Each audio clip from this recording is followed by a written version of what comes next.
Hello বন্ধুরা, তোমরা সবাই কেমন আছো? আমি আজকে চলে এলাম আমার নিজস্ব একটা পছন্দের রান্না নিয়ে। পনিরগুলোকে আমি হালকা একটুখানি ফ্রাই করে নিলাম, কিউব করে কেটে নিয়ে। তারপর দেখো আমি মশলা রেডি করেছি। টমেটো, গোটা গরম মশলা, চালমগজ, পোস্ত, সাদা তিল, একটু চিনি এবং 3-4টে আলমন্ড, 5-6টা কিশমিশ এবং 4 থেকে 5টা কাজু বাদাম। এই সমস্ত মশলাগুলোকে আমি কড়াইয়ের মধ্যে গরম জল দিয়েছি। জলটা যখন একটু ঈষদ উষ্ণ হয়ে এসছে, তখন আমি সমস্ত মশলাগুলো এই জলের মধ্যে দিয়ে দিলাম। হ্যাঁ, কোনো তেল নেই কিন্তু এখনো পর্যন্ত। এরপর মশলাগুলো দিয়ে আস্তে আস্তে করে নেড়ে দেব।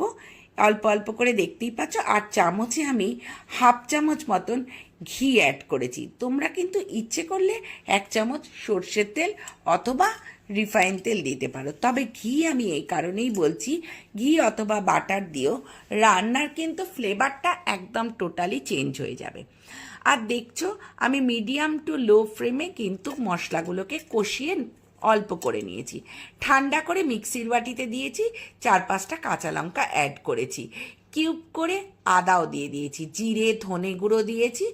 এই যে তোমরা আপনাদেরকে দেখালামও আমি।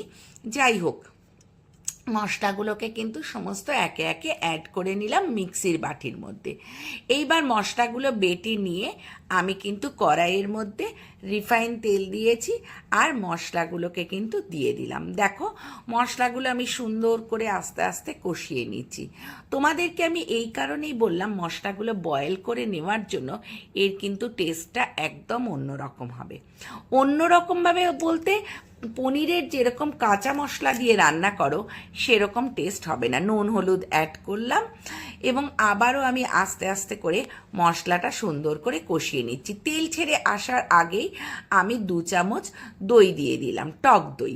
আর টক দই দিয়ে গ্যাসের ফ্লেমটা কিন্তু একদম কমিয়ে দেবে, না হলে কিন্তু দইটা কেটে যাবে। এইবারও আমি সুন্দর করে আস্তে আস্তে টক দইটাকে মশলার সাথে মিশিয়ে সমানে কিন্তু নাড়াতে শুরু করলাম। কাশ্মীরি লঙ্কা অ্যাড করলাম কালারের জন্য। এটা তোমাদের উইলিং, তোমরা ইচ্ছে করলে সাদাও রাখতে পারো, তবে আমি একটু কালারফুল করব বলে আমি কিন্তু কাশ্মীরি লঙ্কাটাকে অ্যাড করেছি। প্রায় তেল ছেড়ে আসছে মশলাটা থেকে। আর দেখো, দেখতেও কত সুন্দর লাগছে।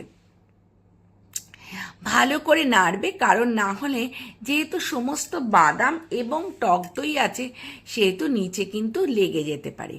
আর আমি এবার গরম জল অ্যাড করলাম।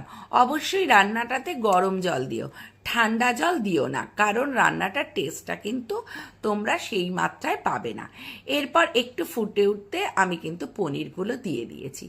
দেখতেই পেলে পনির দিয়ে কিন্তু আমি একটু নেড়ে দিলাম। এবার যেই টকবক করে ফুটে উঠলো, আমি ওপর থেকে একটু মিষ্টি দিয়ে দিলাম। যে কোনো রান্নায় একটু মিষ্টি না দিলে ঠিক সেই টেস্টটা কিন্তু আসে না।